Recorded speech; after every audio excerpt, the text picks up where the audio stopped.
Everyone, now is the time and place set aside for a public hearing for the Cumberland County 2020-24 Consolidated Plan and 2020 Annual Action Plan. Good morning, Commissioner. Thank you very much for making this opportunity available for us this morning. This public hearing is the second public hearing that has been held on the 5-year consolidated plan and the 2020 action plan. There was another one held back at the end of September. HUD does require at least 2 public hearings on this.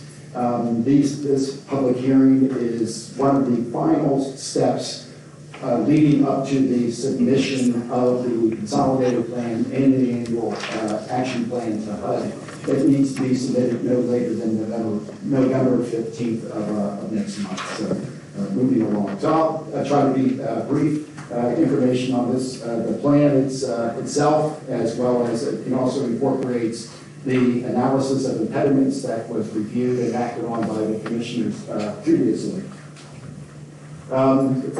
Just every 5 years, the county is expected to do this consolidated plan because Cumberland County is a federal entitlement community, so it's required to prepare this action plan that will look to address the housing and community development needs for the county. This is really focused on 2 broad programs. One is the Community Development Block Grant Entitlement Program, which will bring in about $1.5 million anticipated to the county that helps with a variety of activities that I'll explain here in a few minutes. But it is focused on providing suitable living environments and also expanding economic opportunities and housing opportunities for low to moderate income persons throughout the county. The other major program in the consolidated plan is the Home Investment Partnership. Again, Cumberland County is an entitlement county. It does receive a formula grant to this locality that can be used for, and one of the things that's really wonderful about the home program, like CDBG, offers a lot of flexibility to the community, but it's focused on providing affordable housing, rental opportunities, and home ownership opportunities, again, for low to moderate income persons here in the county.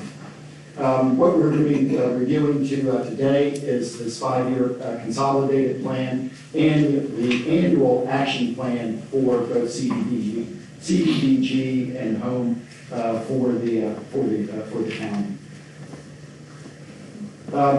The 5-year consolidated plan in 2018, some of the accomplishments is that there was listed here. I won't go through them in detail, but monies that were put aside for first-time home buyers, owner-occupied rehabilitation units. That was also primarily focused on senior citizens here in the county.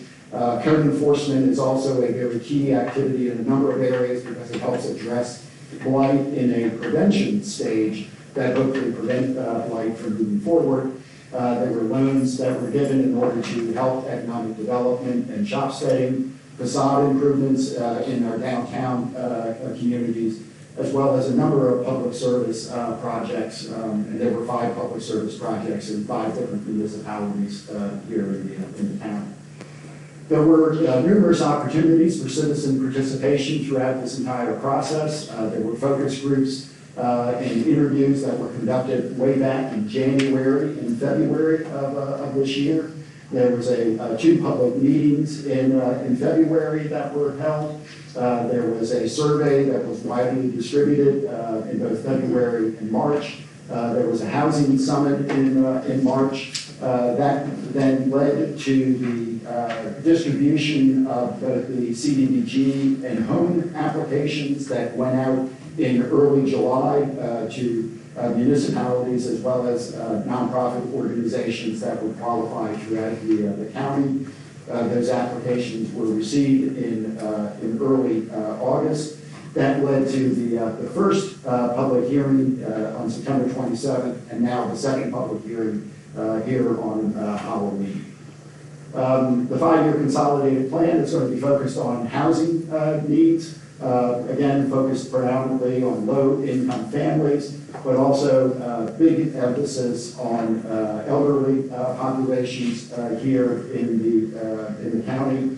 Also, there's been a number of concerns. I've received, a number of concerns over the years with regards to housing for homeless individuals and families, as well as also working to construct new rental and owner-occupied housing units throughout the county. This particular map shows the low to moderate income areas that are in the county. And so they're all shown in those dark areas here. So this is areas where CDBG and home efforts need to be and should be concentrated. These areas also, especially with regards to the analysis of impediments, look to focus on those areas where there's racial and ethnic concentrations, and they're shown there by census blocks in the county. Yes, sir. Yes, sir. I'm sorry. The one the slide with the Yes, sir. red block. There you go. Okay. Yeah, and that's basically trying to show the city, borough of Carlisle, which is there in the lower right-hand corner of the screen. Why is that blocked out in the other areas or not? Because Carlisle is not a part of the entitlement. They receive their own entitlement for CDBG and for CDBG. They do not receive an entitlement for home. But they have to competitively compete through the Department of Community and Economic Development for that. So Essentially, what we're looking at here to manage those areas in dark blue. Is that right? yes, sir. Okay. And Shippensburg in 120, that used to be its own entitlement community at one point.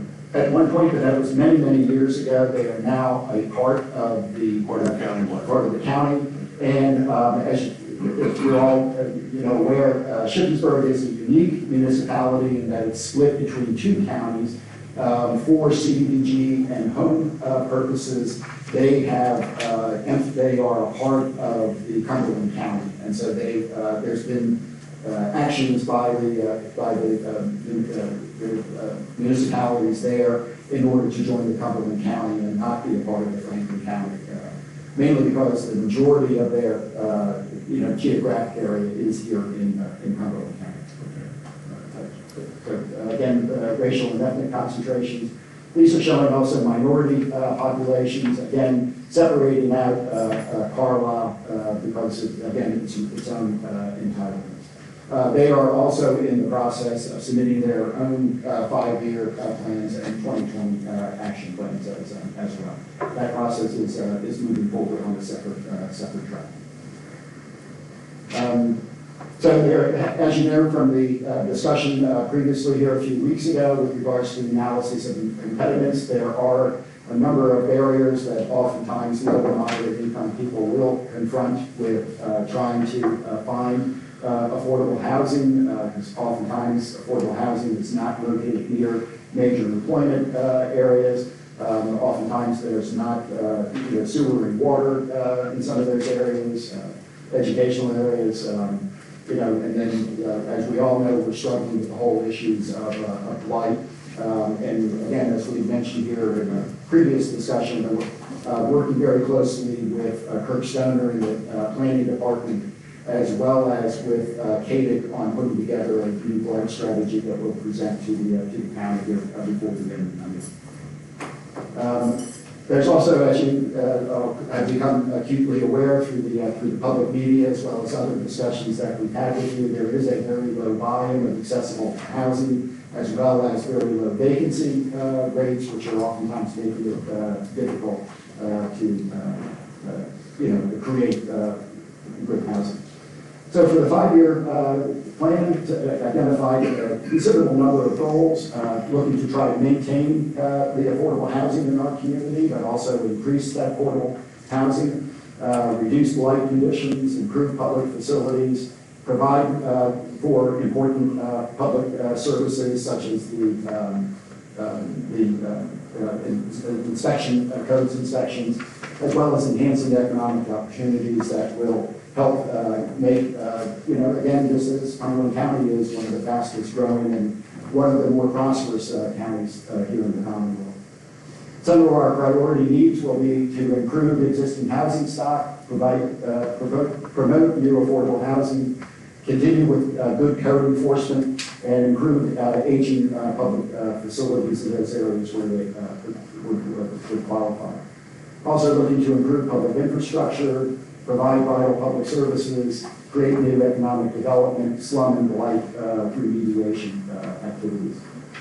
So this is a draft list of 2020 projects that have been submitted to the Redevelopment Authority. They've been reviewed by the Redevelopment Authority, being presented here today as where we're hoping to go in 2020.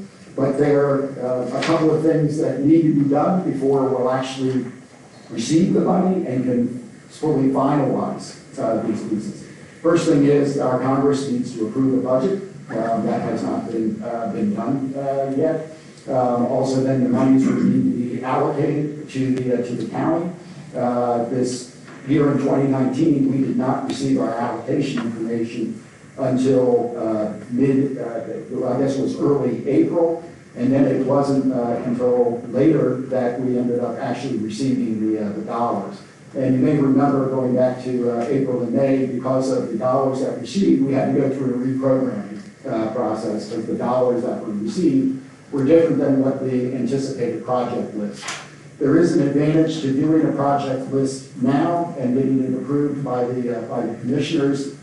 Again, pending they receive, receiving the funds and the like, is that this would then allow, in particular, projects that would be able to start, in quotes, the 1st of January, they would then be able to then go back and bill for stuff going back to the 1st of January, rather than waiting until we receive the actual allocation. So as you see, a number of different projects here in terms of, that are looking to meet the goals that were identified. Number of other things on code enforcement, housing rehabilitation. Again, the owner-occupied rehabilitation has a priority for supporting our senior citizens. Also, a variety of economic development activities. The CDBG monies would be used for a Cumberland County Small Business Fund that works through CADIC and then through the downtown program services that are able to work cooperatively together. Some of the public facilities that we'll be looking at, there's New Hope Ministries, a nonprofit that has been expanding their outreach center. It's going to be doing that in Enola is the hope for that, as well as some other public facility improvements in Newville, Shippensburg, and Mount Holly Springs.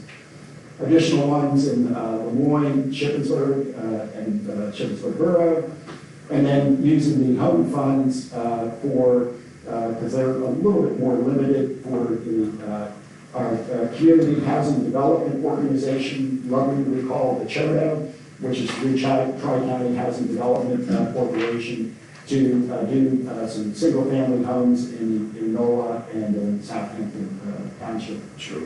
Yeah, I'm sorry? CHODO? CHODO. That's an acronym I thought I'd heard all the I thought that was a Star Wars character. Okay. Yes. Sorry. That's new ones every day. This draft plan has been available since early September. It's been online at our website. It's been at the Boston Library, the Coit Public Library down in Shippensburg, and Frederickson in Camp Hill for public review. So what's next here is incorporating any comments, hoping to have your review today and acceptance at your action meeting on Monday. We will then submit this to HUD, and I hate to say it, we sit and wait, waiting for the review and acceptance by HUD, as well as, again, as I mentioned, the 2020 allocation for. So with that, we thank you for your presence here today and listening to us, and we will wish you a happy Halloween.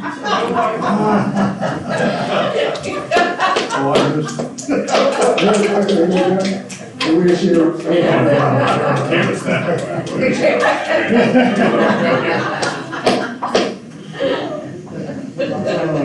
So available for any questions or comments that you have. Side view, I have not seen that.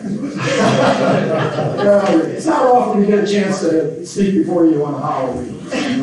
On the actual day. So. Happy Halloween. Yes, it is. It's a good day. Up until then, I was going to say it was very professional. Halloween is a special holiday. Look, there's a few little, look at these pants. I did want to ask you on the proposed or anticipated outreach center in NOLA. Do we have a location for that yet? No, they have not secured a location, mainly because trying to still piece together the dollars for that. But they do know that they've been receiving quite a number of people from Enola have been coming into their Des Moines location as well as their Mechanicsburg location, which gave rise to Eric Saunders starting to then believe that there was probably good reason to have an opportunity in Enola. And as you remember back from the slides, that is an area of low to moderate income concentration, which are the types of individuals served by the Cleveland Ministries. And I've said it before in the different reports I made that dealing with the affordable housing issue is one of the big challenges that we face here in Cumberland County going forward. Along those lines, and I would just want to mention my colleagues that I've having some discussions with him relative to the fact that we did not receive what's known as an emergency solutions grant this year, which is federal funds that comes through the state through the Department of Community and Economic Development. And we filed an application. We were told that everything was fine with our application, but there's just not enough dollars to go around. I think that was the response. So as a result of that, I've been trying to get some information, still waiting for to see what all else. I'm curious as to what all else was funded, around the state of Pennsylvania, and why Cumberland County did not receive the grant funding this year from the Emergency Solutions program.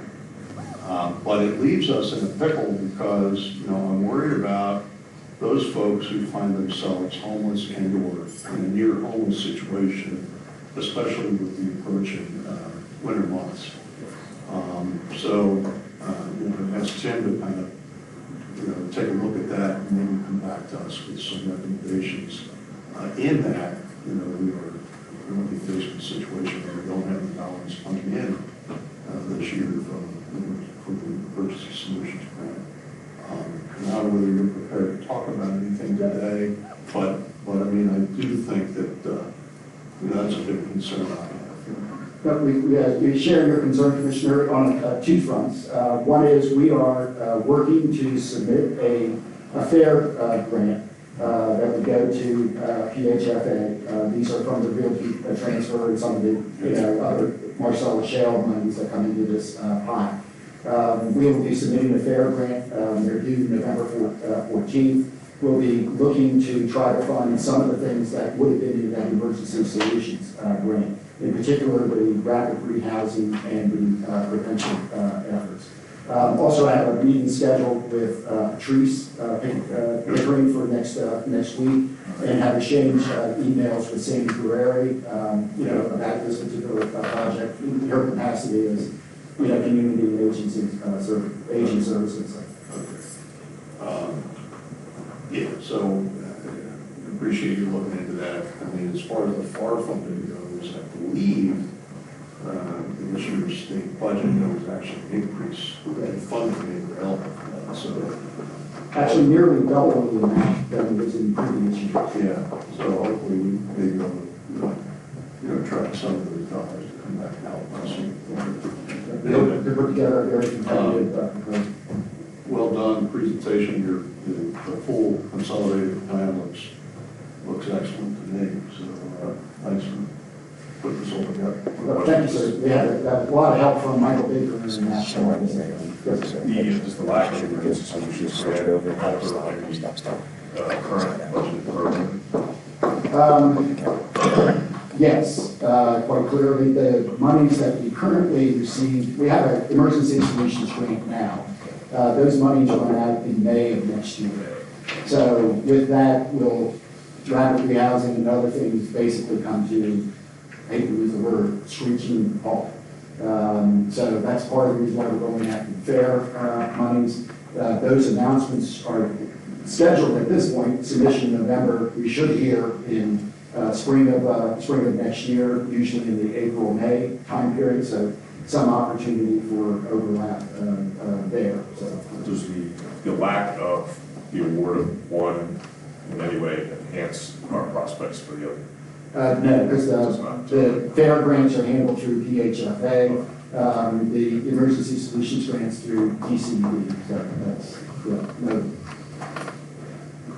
But we've had fair grants before that they were used for the, we actually have two fair grants now. One was used to help establish a coordinated entry system for homeless individuals and families here in the county. Helped us establish an access site at community cares as well as the coordinated entry. So we had one fair grant that has gone very well. We just received another fair grant in this last round, which we're using to put together a revolving loan fund for blight remediation, and that'll be part of the package that will be presented to you later on this year with, along with Kurt and Jamie, to use that as a part of the total package going forward. Thank you. Staff have any questions? Anyone in the audience have any questions? Anybody have any comments? Okay, hearing none, public hearing is closed. Thank you, Tim. Thank you, sir. Okay, good morning, Commissioners. Good morning, everyone. Welcome to the October 31st, 2019 Cumberland County Commission Workshop Meeting. This standing on the budget I pledge allegiance to the flag of the United States of America and to the republic for which it stands, one nation, under God, indivisible, with liberty and justice for all. Thank you. Call this meeting to order at 9:22 a.m. At this time, open to floor public comments. Okay, hearing none and seeing none, we'll move on to agenda item 3, and I'll call on Commissioner DiFilippo to present Dana and her finance staff with the GFOA December's budget presentation report. Dana, your staff, please come forward.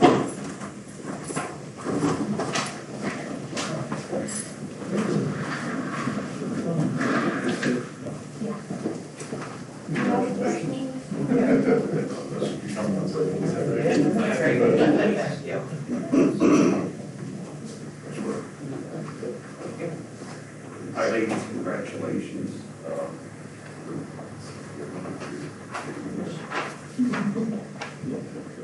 This is the award that you folks have earned, so I don't know if you want to put it on something.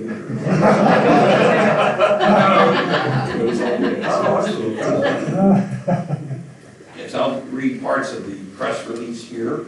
Cumberland County receives 12th national recognition for budget best practices. For the 12th consecutive year, Cumberland County has been recognized for meeting national best practice standards when preparing its annual budget. The Cumberland County Commissioners and the Finance Office staff today earned a Distinguished Budget Presentation Award from the Government Finance Officers Association, otherwise known as GFOA, for the preparation and presentation of its 2019 budget. The award recognizes state and local governments for preparing budget documents that adhere to GFOA best practices on budgeting and guidelines for the National Advisory Council on State and Local Budgeting. Budget documents must have a minimum rating of proficient in these 4 categories and in the 14 mandatory criteria within categories to earn the award. The GFOA is a professional association of more than 19,000 appointed and elected state, local, and provincial level government officials in the United States and Canada, and more than 1,600 governmental agencies participate in its program. So congratulations. and for the whole department.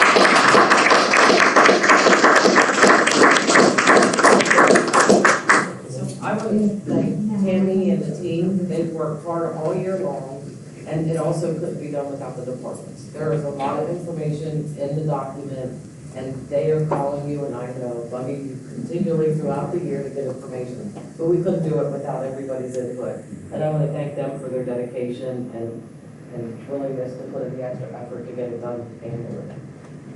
Thank you. Thank you. Another Halloween costume, sorry. I haven't let- Hold it up, hold it up. I'm trying to get that off the wall. I'll get a picture of it on there. There you go.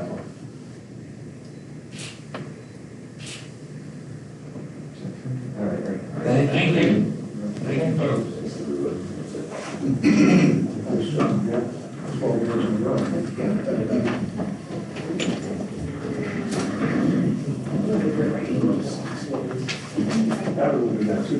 We only have six years listed up. 12, Because we need the plaque. Okay, agenda item 4, I'm going to call on Dana to discuss laying the 2020 budget review. Dana? So this is the first time we've ever discussed the next budget, but we're getting the award for the last budget. So Monday we'll be requested to put the 2020 budget on view. This year, we're also going to put the budget and brief on view at the same time to provide more information if it's approved.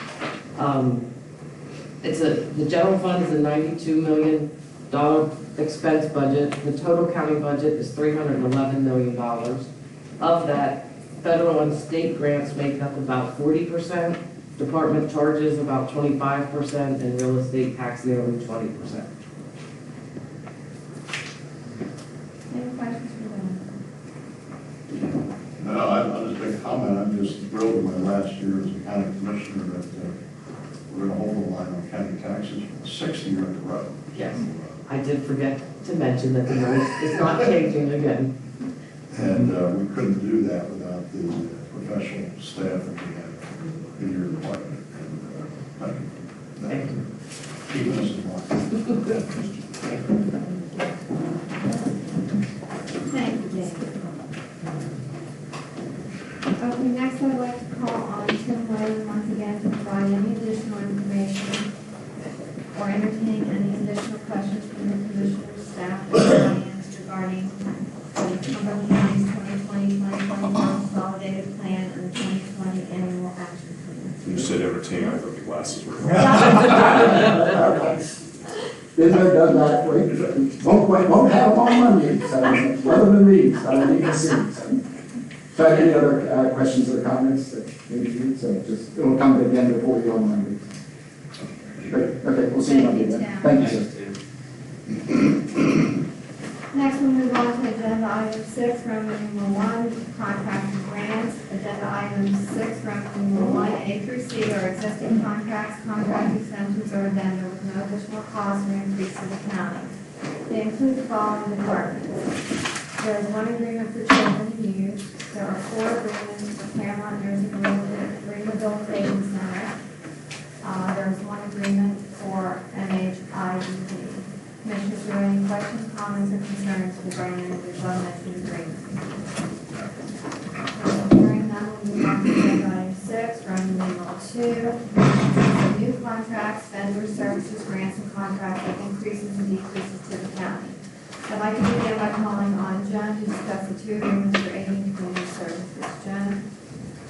Well, I was going to wear my werewolf costume today, but I wasn't sure it was appropriate for this meeting, so we'll just go with my little toned-down outfit. I just have 2 addendums for you this morning. The first one is for Carlisle Cares / Community Cares. They were given an additional $12,100 to last year's contract to bring the grand total to $20,100. And the second one is for Maranatha. They were granted an additional $1,200 to bring their grand total to $6,200. Any questions for Jen? Thank you so much, You're Jen. welcome. Okay, Happy Halloween. Yes, you too. Next, I'd like to call Lisa Ryder, who will be discussing the two agreements for children in need. Lisa. Good morning, Commissioners. I'm here to ask for approval for two agreements for fiscal year 1920. The first one is the Children's Aid Society. We contacted them for foster care, group home, and shelter.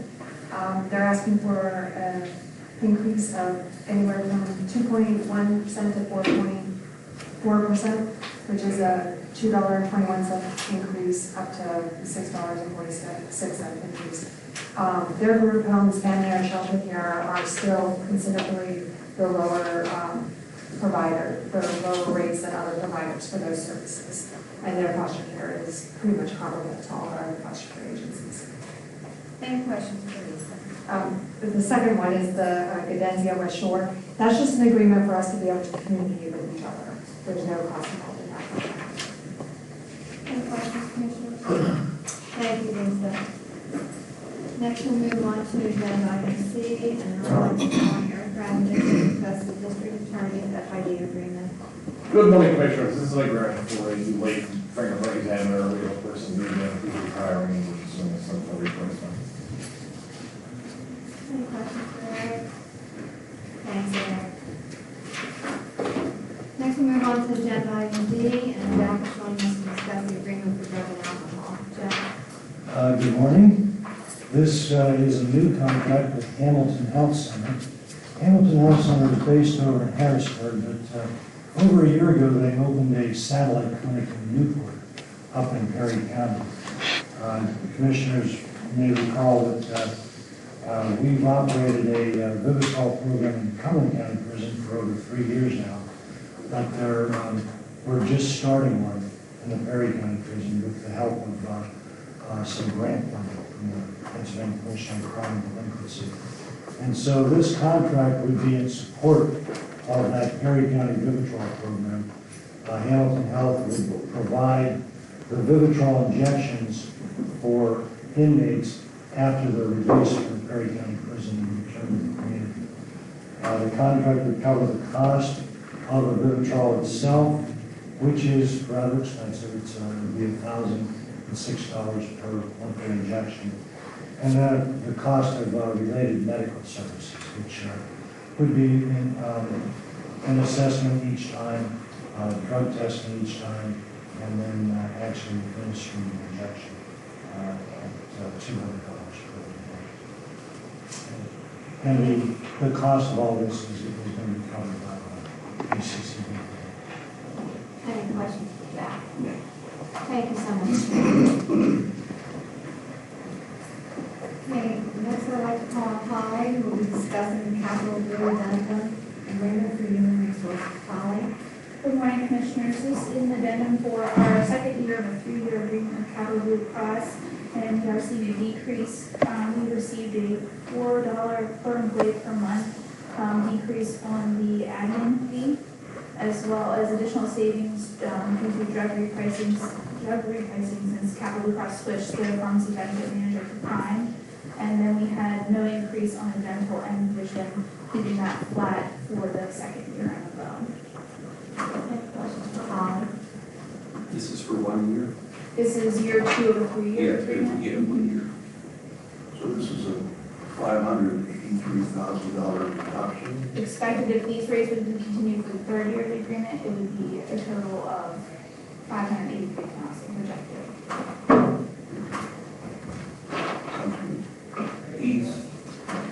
These are estimated. They are projected. It's the medical and self-funded. Right, so this is based on the administrative fees. That's what you're seeing here is the administrative fees. Yeah. Okay, all right. That's quite a reduction.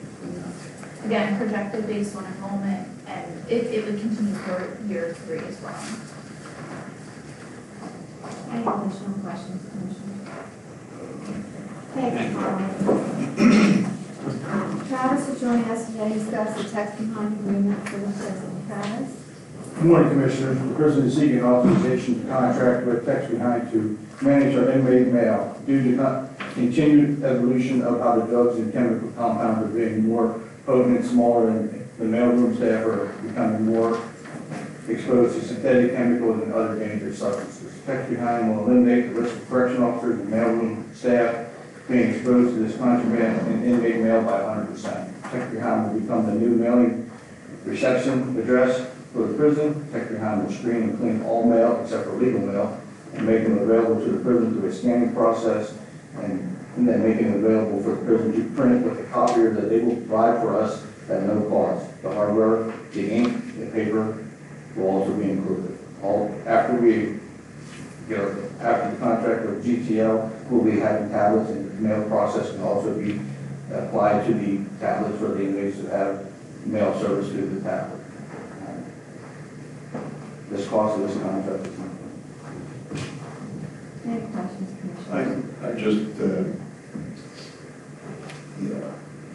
explain to me how it is that there's no cost involved in this again. Because I know we have a presentation on this, but I can't remember who's paying. Actually, the inmates, family members, girlfriends, but whoever writes them, mail that to them, and then they will pay a fee. Now, if that's the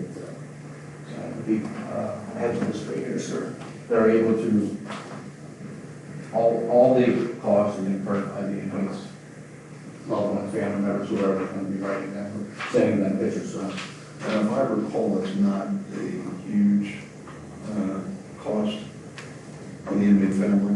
No, sir. If they were going the route with the tablet server, they could do a text and send 4 photos for 99 cents. Greeting cards with up to 4 photos would be 99 cents. The kids can then make, right now we're not allow kids to say draw a picture with crowns because the crowns could have drugs in them. Because that's how one of the ways they mimic that. They now can have the ability to have these drawings and scanned brought to them for 99 cents. They're allowed for them.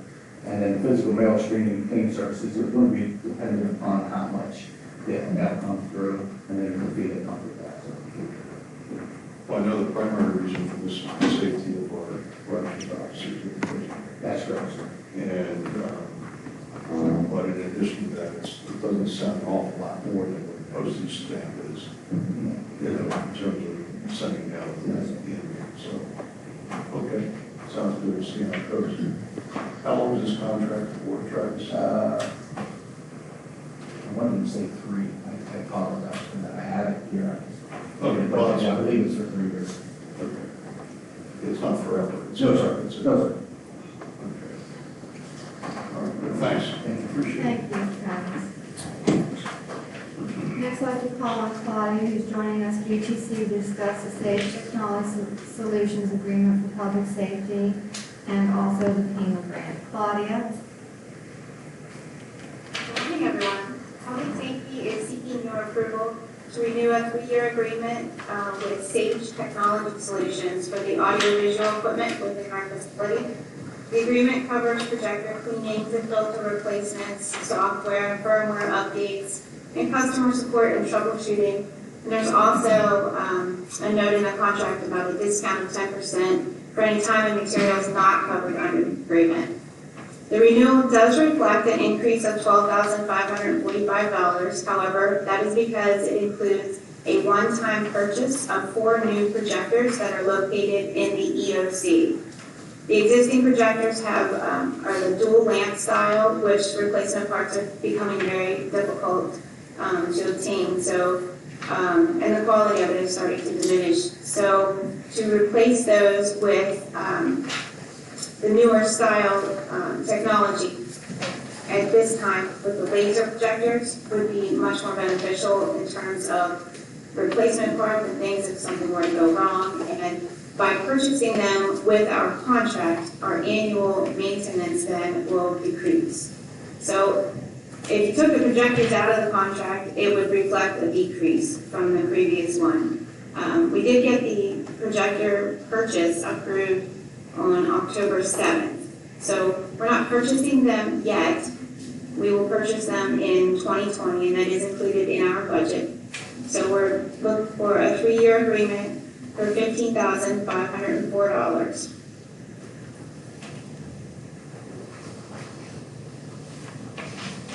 Any questions on that one? Okay, the second item is our hazardous materials response fund grant agreement. In March, we seek your permission to apply for this grant as we do every year. It is through PEMA, and we are pleased to have been awarded the grant again this year, and we're asking for your acceptance of the grant agreement. It is for fiscal year 19 in the amount of $39,661.97, and it is 100% funding. The amount of the funding awarded is subject to the availability of funds in the general program indicate.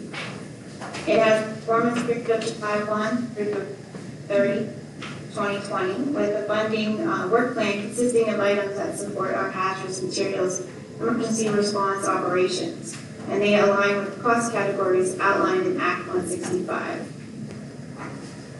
Any questions on that one? We're good, Claudia, thank you. Thank you, everyone. Have a good day. You too. Justin is joining us, VTC, to discuss the PA Household and Small Business Pollution Prevention Reimbursement Grant. Justin? Good morning, Commissioners.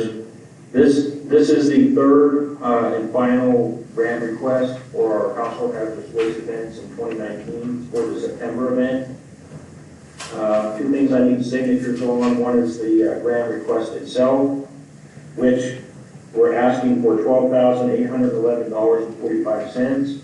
We also have to submit a record of operations report, which lists the various types of materials we received and how they were handled. We had a total of 31,683 pounds, and once again, paint was the largest item. I think around 21,000 pounds of that was paint material. Any questions for Justin? Thank you, Justin. Jen, since I was unable to attend the authority meeting last week due to a schedule conflict, since we got you here, was there anything there that needed to be brought before the commissioners or updated? Yeah, so our waste management plan is set to expire in 2022. EDP asked that we start revising that 3 years before expiration. We talked about that at the last authority meeting, the approach we want to take. Right. Very similar to our current plan, just updating some information. That's probably the best update I could give you. I had updated the commissioners to that effect at the last meeting, but I was curious if the authority had any additional input on that since you and I last spoke. Doesn't sound like any. Oh, no, they were receptive to the approach that we proposed to them. Okay. Which is essentially continuing with the path that we've been taking. Okay, that's great. Thank you. You're welcome. Thank you, Justin. Thank you. Next, move on to agenda item 7, and I'll call on Commissioner Hertzler to discuss the reappointment recommendations to the Affordable Housing Trust Fund Board. I think you have a memo from Jim Whalen in the packet.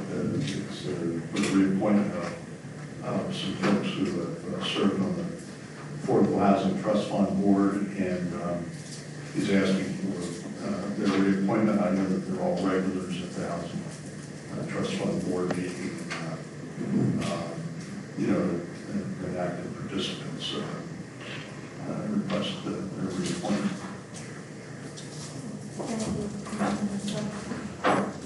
For agenda item 8, since Carl wasn't able to join us today, I will be discussing the appointment recommendations to the Capital Resource Conservation and Park Development Area Council. They are recommending the appointment of the following individuals: Lori Glaze as the Conservation District Representative for reappointment for a 3-year term effective December 1st, 2019, and expiring November 30th, 2022. Ken Oakhorn as an alternate board member. They are requesting his reappointment for a 1-year term effective December 1st, 2019, and expiring November 30th, 2020. And Elizabeth Grant as member at large, an appointment to fill an unexpired term, which resulted as a resignation of Tracy Ash, and her appointment is effective November 1st, 2019, and expiring November 30th, 2020. They will be asking for your approval on Monday. Are there any questions? See, there's a page here. I'm trying to to see if I can read it right about their attendance at these meetings. Yeah, what they're saying is that, Lori Blaze, meeting attendance was 3 out of possible 5. So what they're saying is that they have to attend 3 out of possible 5 meetings, and then the member at large has to attend 3 out of possible 5. And then, as an alternate, you have to do 1 out of possible 5 meetings. That's how I'm reading it anyway.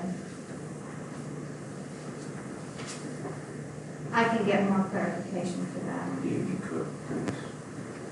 Any other questions related to that item? Next, we move on to agenda item 9, discussion of capital project requests, and we'll begin with Darby discussing the capital project for adult probation. Good morning, Commissioners. Adult probation is requesting approval and enter into an agreement with BTI Solutions to upgrade the department's information system. You may recall a few months ago there was a demonstration for the commissioners here in the hearing room. This is a multiple department project. It's not only going to improve adult probation, but there's going to be improvements with the court administrators, their court notification system. It's going to include a collections unit component, and also have the ability to update the district attorney's software and server, as well as we move forward, there will be additional improvements with the public defender's office. Are there any questions? Yeah, has our IT area been involved with it? Having yes, sir. Yes. We had days. Any additional questions? Thank you. Thank you. Next, I'd like to call on Darren, who will be discussing the capital project for IMTO. Darren?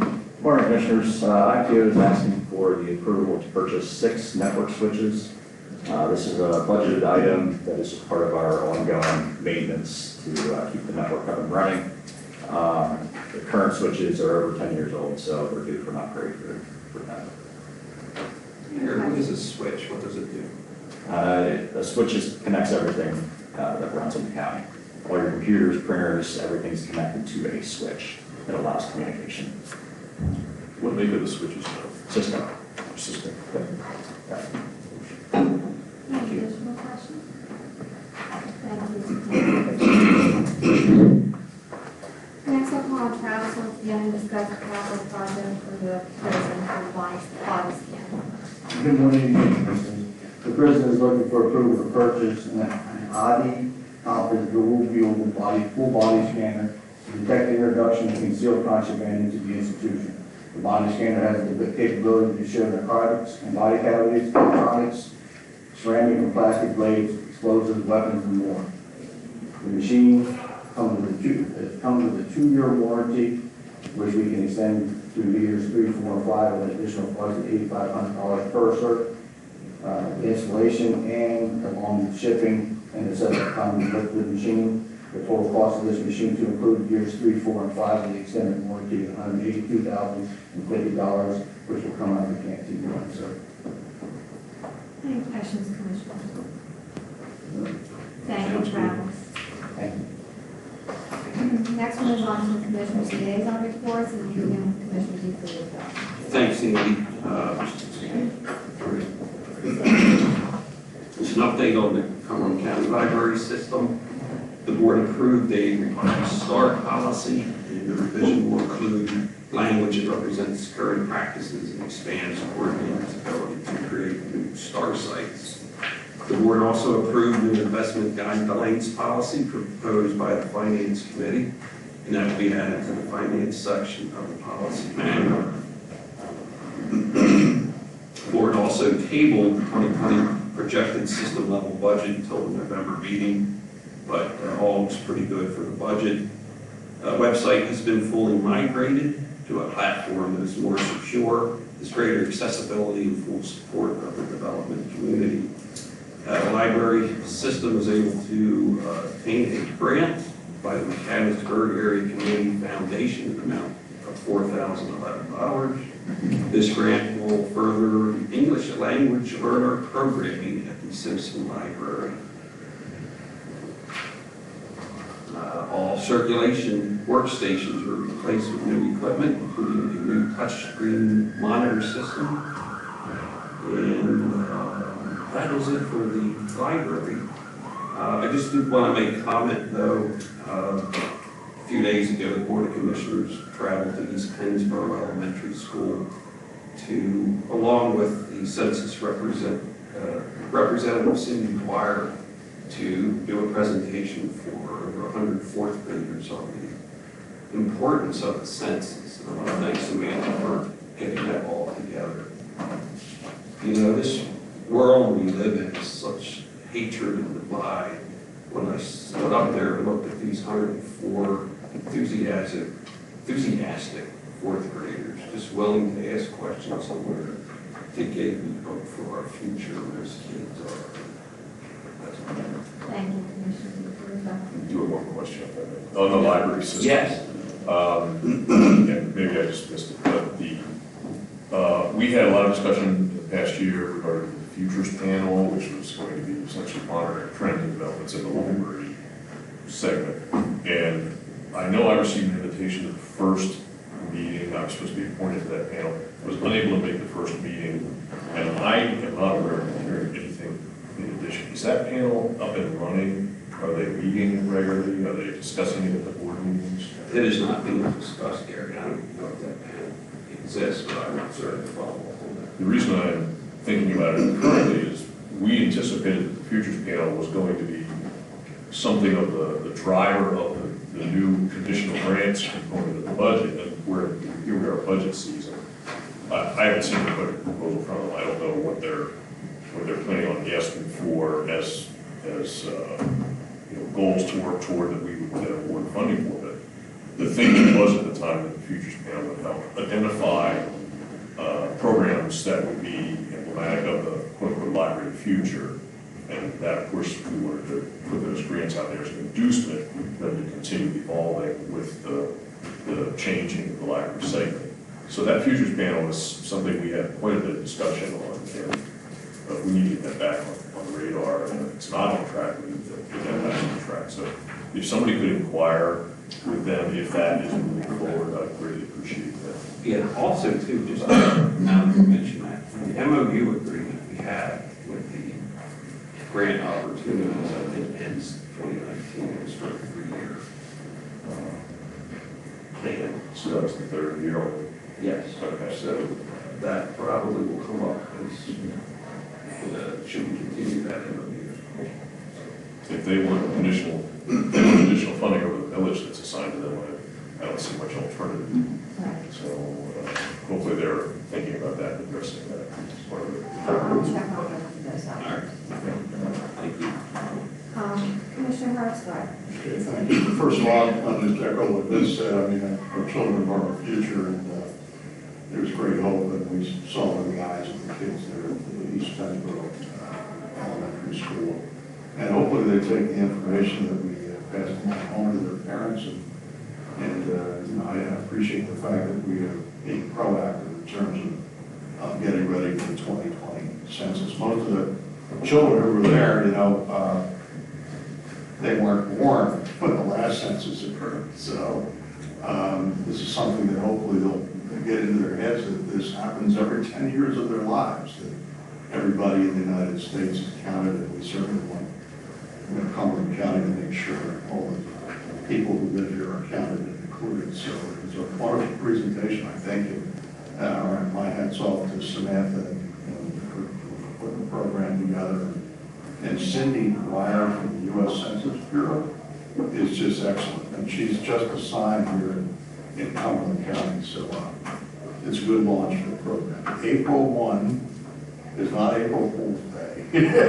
April 1 is Census Day in 2020. So we got to remember to fill out the card and send it in and make sure we're all counted. The county's Housing and Redevelopment Authority Board met Thursday, October 17, and there was a discussion regarding the authority's preparation for submission of the new 5-year consolidated plan. That public hearing on today and pending action by this board. As we're aware, the county received notice that a 2019 application for emergency solutions grant to assist families who are homeless and who are threatened with homelessness was not funded.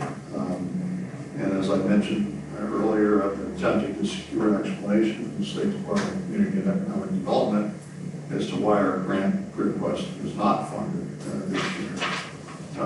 The lack of funding will impair the county's outreach services, emergency shelter, and rapid rehousing services to homeless individuals and families. I know Tim Whalen mentioned that we have some remaining funds from a prior year's grant, but I think that this is going to create some issues for us in terms of those agencies in our community that help folks who are facing homelessness. The Housing Authority, as we heard, is exploring other funding opportunities, such as dollars that might be made available from the state's Housing Trust Fund, which is another acronym known as FAR, as I mentioned today, which stands for Pennsylvania Housing Affordability and Rehabilitation Enhancement Fund. And hopefully we'll have some more to report on this in the near future. In the meantime, as we also heard from other quarters, more than 100 properties have been identified in the county as blighted. As I understand, they're scattered throughout the county. They're not in any one municipality. There are a number of locations throughout the county. And the Planning Department, CADIC, and the Housing and Redevelopment Authorities will be presenting a strategy to us, I believe, within the next month for our review and consideration. The number of low-income families receiving vouchers to assist in the payment of their rents inched up by 6 to 1,225 this month. Under the county's Housing Choice Voucher Program, 98% of available federal funding has been expended. The county's Aging Advisory Board met Friday, October 19th. There was a wide-ranging discussion about the latest property tax reduction and elimination proposals that are being kicked around over in Harrisburg, primarily in the House of Representatives. There was voiced opposition to the one plan that would add a new tax to pension and other retirement income of seniors as one way to shift the burden off the backs of property owners.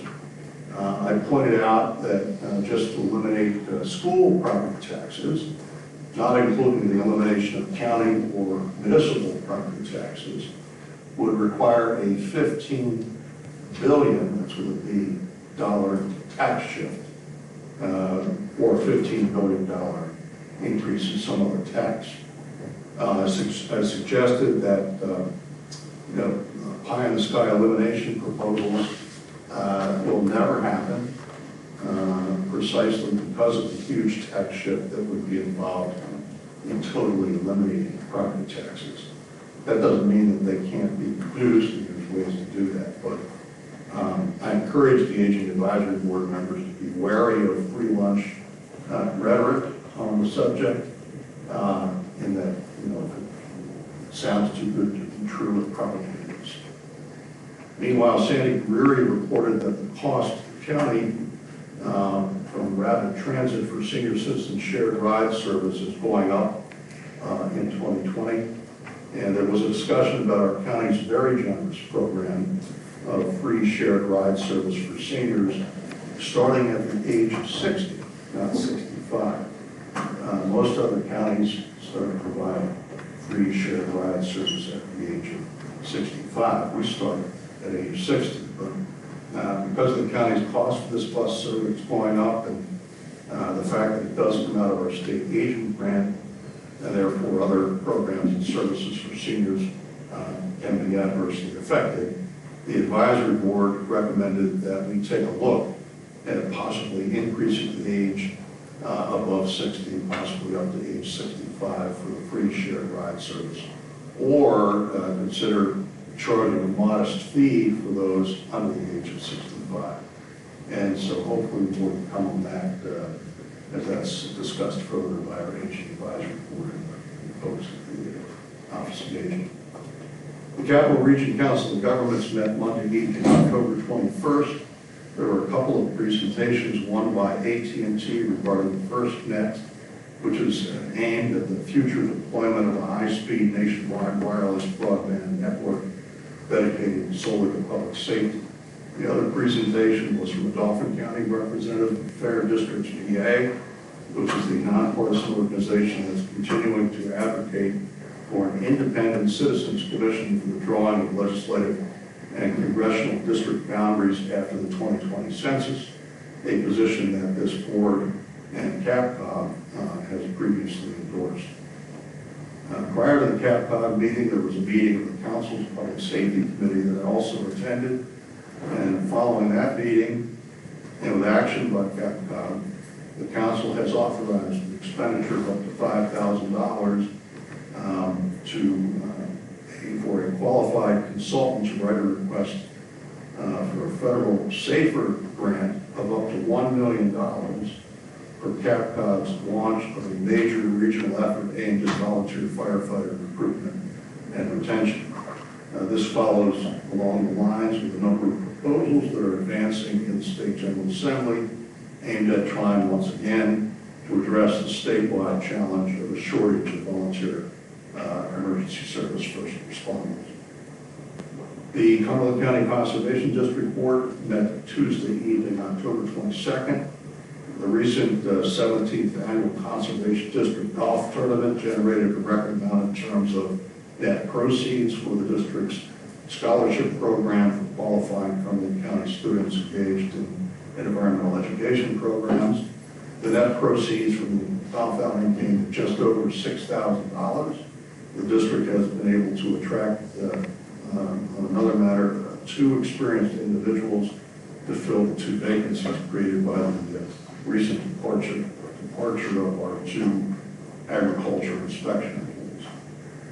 The Conservation District, meanwhile, is working in partnership with the county's planning department in voluntarily participating in the new planning effort underway by the Department of Environmental Protection to meet the latest goals for the reduction of nitrogen or phosphorus pollution in Chesapeake Bay.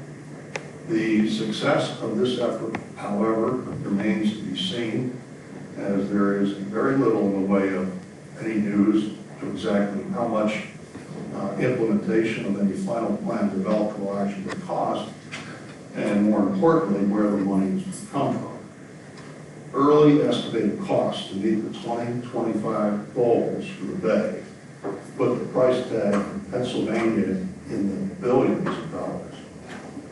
And the hard truth, as was stated very plainly and very succinctly by our county's own planning director in a memo dated September 12, quote, from 1985 to 2017, that's a period of 32 years that we've been at this, statewide nutrient loads to the Bay were decreased by 15 million pounds.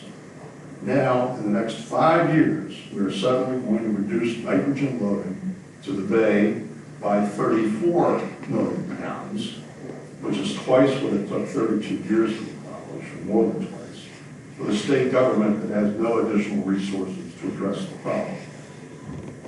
And as Kirk pointed out, the memo continues, the planning piece will be easy, making the plan a reality will be the difficult part. As I did mention, however, at the recent Conservation District meeting, one good thing that could come out of this and our participation in the planning effort is the identification of best management practices that we've already instituted here in Cumberland County on our farms and in other locales that we're not getting credit for. In other words, the hope is that we can develop actual data within the county instead of relying upon a computer model estimate from some bureaucrat in Washington, D.C. And finally, the Conservation District is moving forward with plans for update of its strategic plan. The last one by the Cumberland County Conservation District was about 10 years ago. That's all I have. Thank you, Commissioner. Commissioner Eichelberg. Sure. I'll just add my kudos for the event that was mentioned earlier for the census that was held at the East Pennsboro Elementary School. That was a really terrific event. And, a lot of thanks to Samantha for helping put that together. The behind-the-scenes stuff is what makes that work. And, a lot of people don't tend to recognize that, but we really appreciate that. It was very nicely structured, and it was, it met the appropriate level for the audience, so we were, I'm not used to talking to fourth graders, so it's important to calibrate. Did very well. Tough to calibrate that, but I will say this, and I also want to extend, I want to reiterate Cindy Dwyer, very nice, they couldn't have a better person in terms of getting that message out regarding the importance of census. So my only observation to the whole thing is that I'm old enough to remember a TV program by a gentleman by the name of Art Linkletter, and the TV program was called Kids Say the Darndest Things. I didn't realize you were that old. Phil, I just don't get it. But I will say this, as much as things change, kids still say the darndest things. So it was a delight, it was fun, it was uplifting, it was very helpful and be hopeful about the future, as you mentioned, Vince. So that was a really nice break from our routine. And I think we did some good with that as well. So the census is an important message, and that was a nice opportunity to hit the young audience and to tell them, hey, tell mom and dad it's important that everybody counted because everybody counts. So thanks again for everybody's effort on that, and it was excellent that all three commissioners were able to participate in that. So the best thing that came out of that is we each got big signs with our names. The Commissioner Gary sign is probably going to be hanging on my wall soon in my office because I really love that. So it was tremendous. So that said, I just want to mention, of course, with Judd's update earlier regarding recycling authority, you got the latest and greatest on that. All my other active liaisons we have been addressing throughout the week, so I think you're all up to date on those things. So that's really all I have. I don't have see full reports. Okay. Thank you, Commissioner. I would like to report the executive sessions were held on the following days in 2019. October 23rd at 1:15 p.m., October 24th at 11:30 a.m., October 30th at 2:30 p.m., all regarding personnel issues. I would also like to request an executive session to be directly following this meeting regarding personnel issues as well. Is there any other business that needs to come before the board? Okay, hearing none, we are adjourned. Thank you.